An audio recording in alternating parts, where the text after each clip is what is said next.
Hey, what's up guys, Misha HD here, and I'm back with a pretty special model. This is the United States Air Force, Air Force One 747-200B, or the VC-25A. This is made by Inflight in a 1 to 200 scale. Check the description in case you missed anything. My Facebook and Twitter links will be down there as well, and I pre-ordered this from easytoys.com. Their link will also be down there. This is my 14th 747 model, and it's my first United States Air Force model. Some information about Air Force One.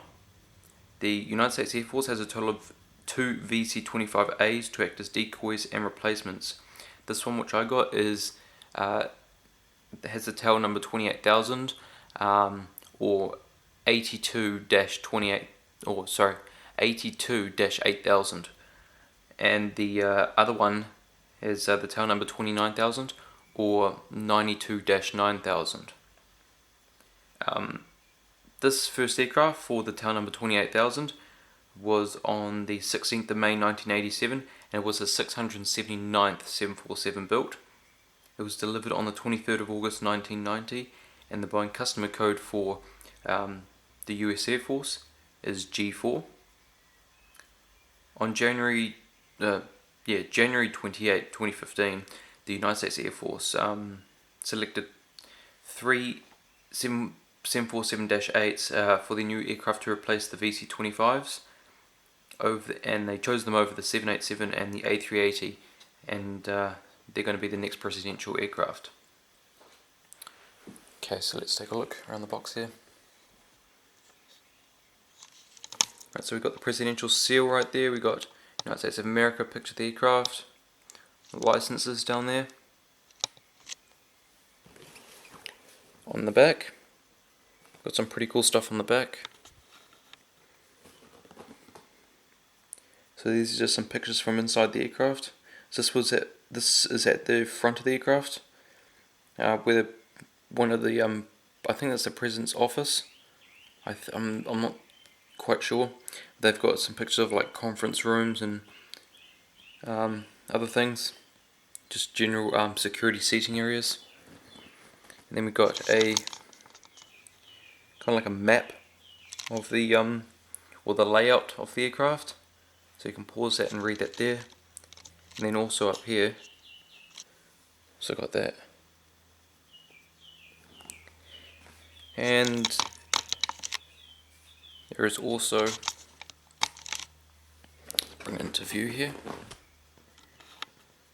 you can pause that and read that there. It's just some information about this particular 747. Okay. Then on the top of the box, again I'll just let you pause it and read it.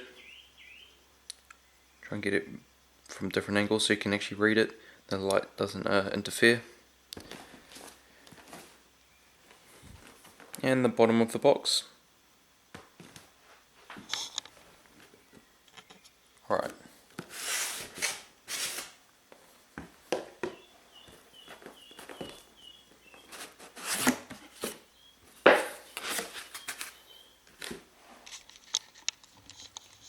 And there she is. Alright guys, the model is now out of the box. Just a couple of things before I get onto the model though. I'm going to be doing this review in 2 parts. So the first part will be a typical review of mine that you see with every model, and then the second part will be some specifics that are on this, some specific designs that are on this model, and then I'll put it on the stand at the end like I normally do. And second thing is this card that you always get with in-flight models, so limited edition, doesn't say how many were made, so what the aircraft is, picture of the aircraft, and then in-flight on the back. Okay, so now let's have a look at some of the details of the aircraft. So we've got cockpit, windows, window wipers, pitot tube, static ports, the nose gear, the presidential seal. It says seal of the President of the United States. We've got the first cabin door, and then we've got the door beside the this one here beside the seal, that is an extra door that has fold out stairs if the president needs it, if they don't have air stairs. So it's another way for the president to get in and out. We have the United States of America titles.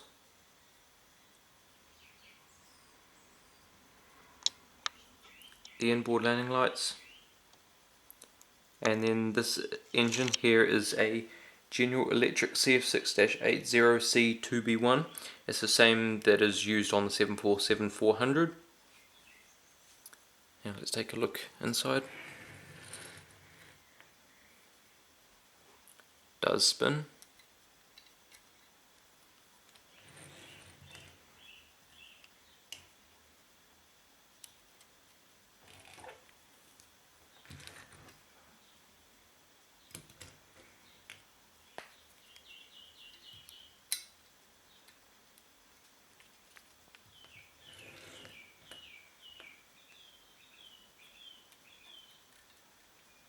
Alright, so they all spin, which is good.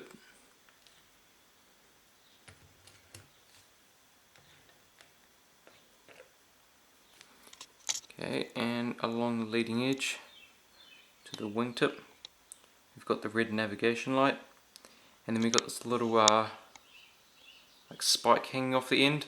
If you don't know what that is, during the testing of the 747-100, and it continued with the 200, 300, and I think SP as well, they added that spike on the wing, basically just to reduce the flutter. And it's I can't really explain flutter. I know what it is. It's, you know, massive vibration of the wing, and it actually can cause the wing to snap off during flight, which doesn't end that well. But so yeah, they put that on to reduce the flutter. Then we got I think that's another foldable out stairs from the inside, and then we got the USAF roundel, tail number 28,000, and the American flag.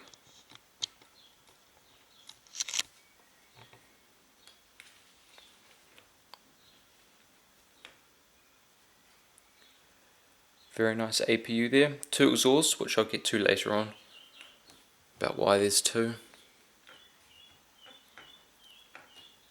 And now at the cockpit windows again, but on the starboard side. Cockpit windows, window wipers, pitot tube static ports. Front the nose gear. There's the cargo container door and the presidential seal. United States of America titles. Inboard landing lights. The CF6 engine. And on this wingtip here, with the green navigation light, it might be difficult to see. See, right on the tip, right in the corner there, that's the green navigation light. Got the red cargo container door, the bulk bin door, United States Air Force roundel and tail number, and the US flag. Okay, so let's take a look underneath the aircraft.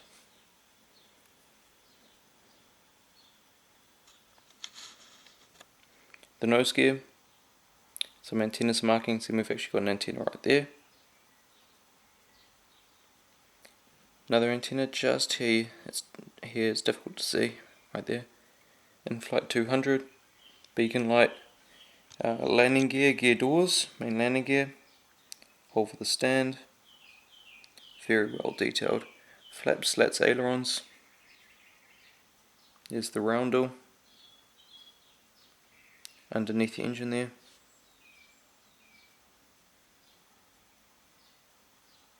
Same on this side, but it has the United States Air Force letters. Continuing down, we have two antennas right there. The cabin pressure relief valves and the APU housing. On top, don't worry about this little hump, I'll get to that later. Got the pilot's escape hatch, the anti-collision light, and we've also got an antenna there, another antenna. Actually, this antenna right here, this one here, I'll just point it out to you. That is actually the ECM electric defense system, and it jams enemy radar and confuses missiles. So that's what that's for. Whole bunch of antennas. I can't actually name these or tell you what they're for because I don't know. Confidential apparently. So yeah. Flap slats, ailerons and spoilers. The roundel. Same on the side. Again with the USAF letters.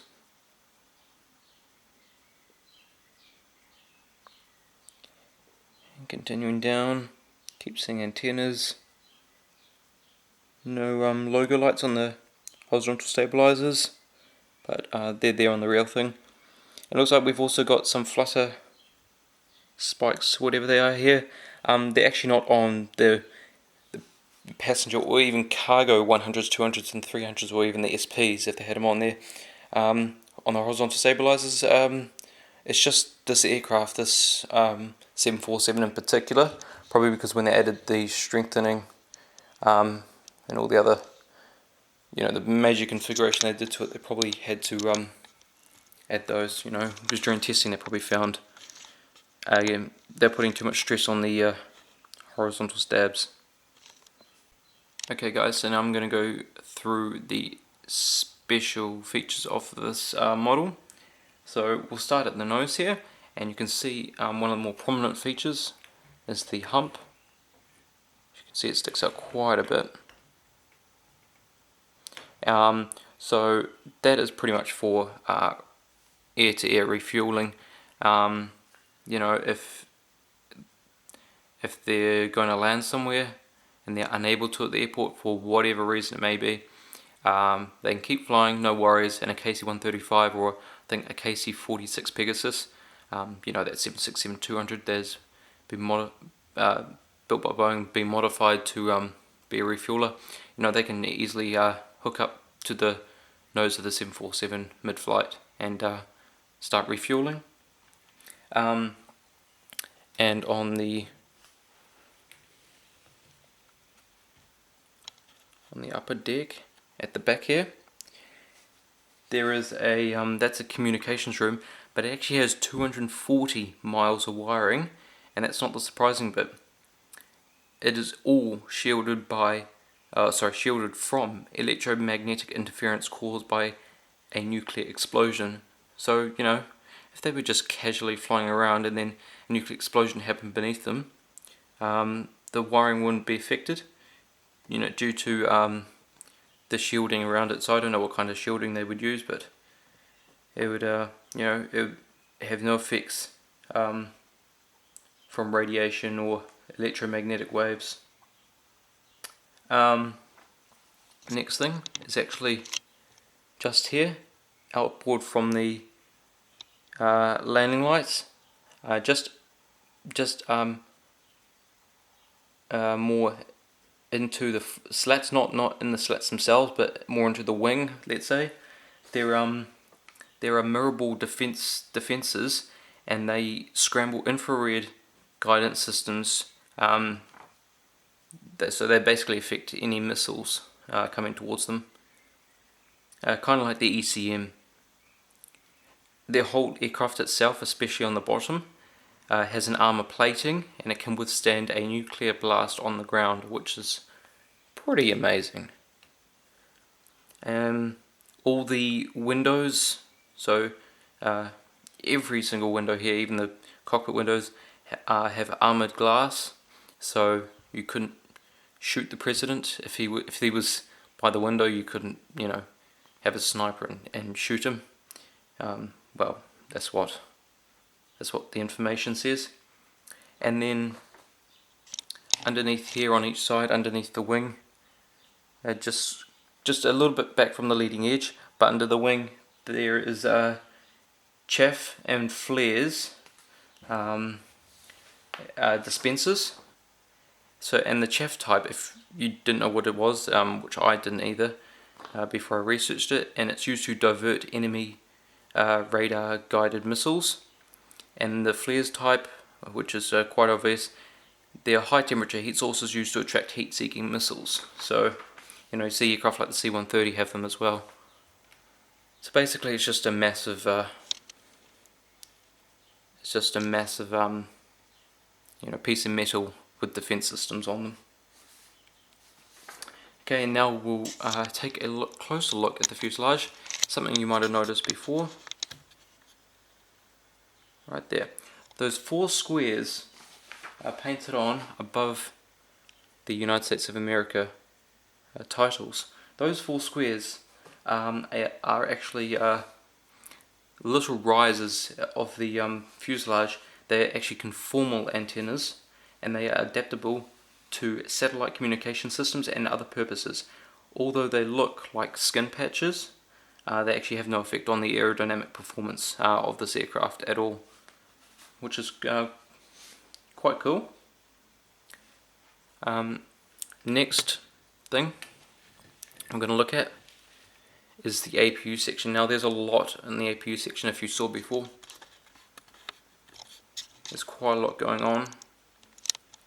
So first thing, we'll start off with why is there 2 exhausts?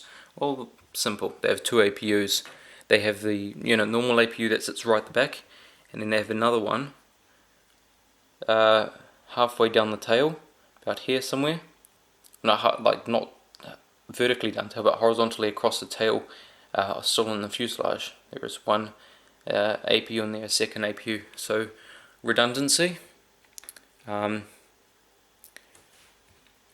that's good. And you may notice, actually no, you notice the green square, but I'll get to that in a bit, because this one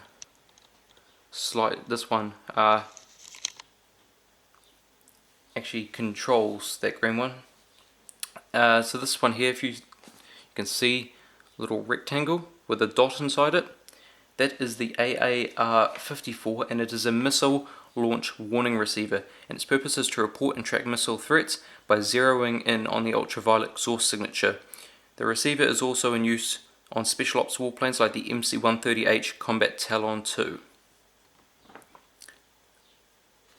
And then we have the AAQ-24. So you can see it right beneath the APU, right here. That square with the 2 dots, and that little piece sticking up just below the strobe light in the APU exhausts. That's the AAQ-24 Nemesis Directional Infrared Countermeasure System, which can be directed by the AAR-54, so almost controlled by the AAR-54, and it fires pulsating flashes of IR energy that confuses a missile's guidance system.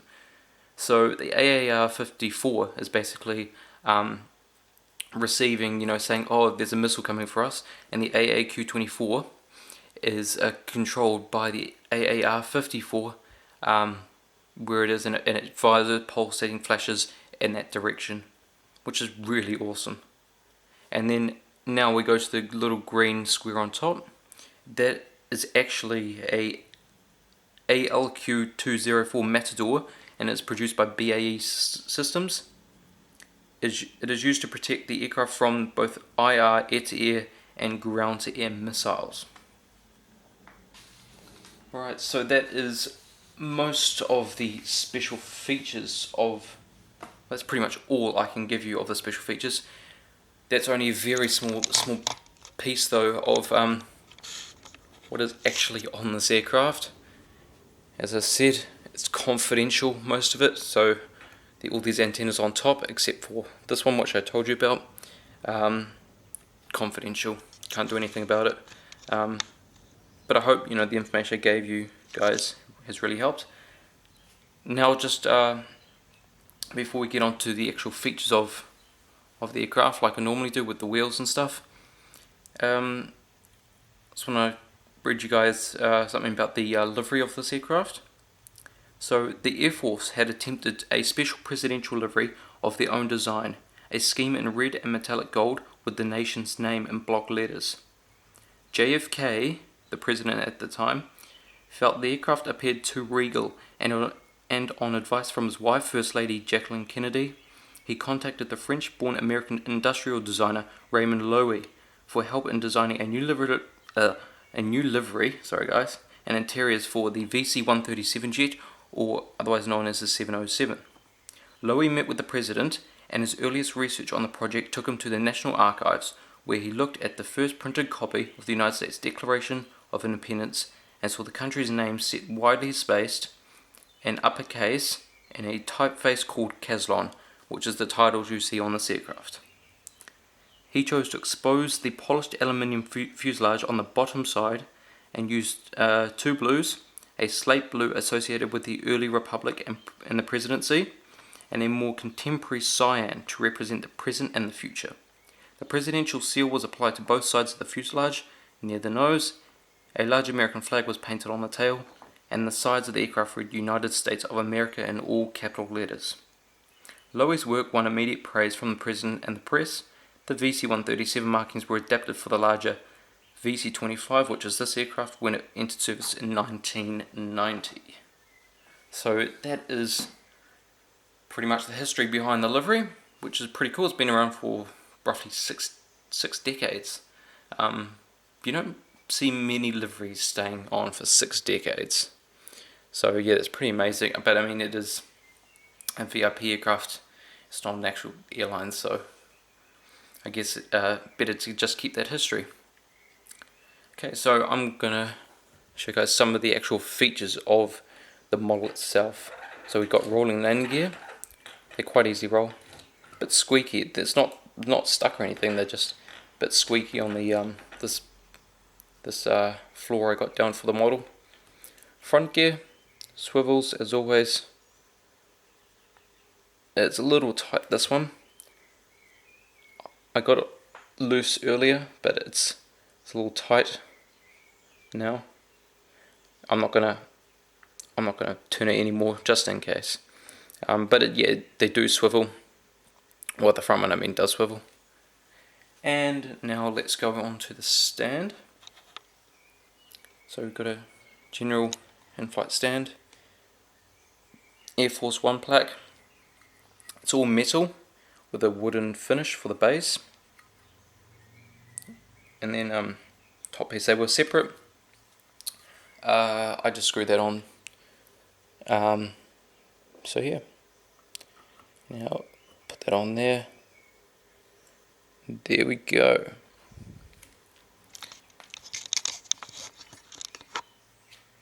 So let's get this into focus.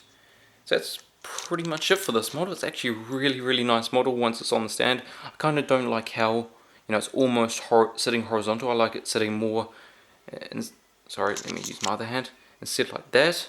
I'd rather see it sitting more like that, if you get what I mean, with the nose pitched higher.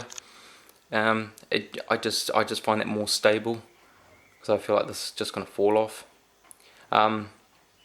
But don't let that put you off. This is an awesome model. I highly recommend getting it. It's so detailed with all the antennas and just all the markings that are on there.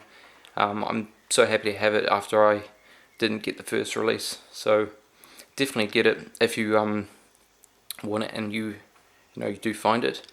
Please like this video if you did enjoy it. I put a lot of effort into getting as much information as possible for you guys about this model, and I hope it helped for you guys. So liking the video would be greatly appreciated. And comment, tell me what you think of the model. Tell me if you're going to get it. Subscribe for more. I have 2 more videos on the way, 2 more reviews on the way. Etihad and Thai A340-600s. Check out my previous 7 unboxings, I think. 7, yep. Also got 3 plane spotting videos, and go check all those out. That'll also be greatly appreciated. I have a lot more coming, and I'll probably update you guys in the future on what's coming and when. But anyway guys, I do really hope you enjoyed. and I'll see you next time.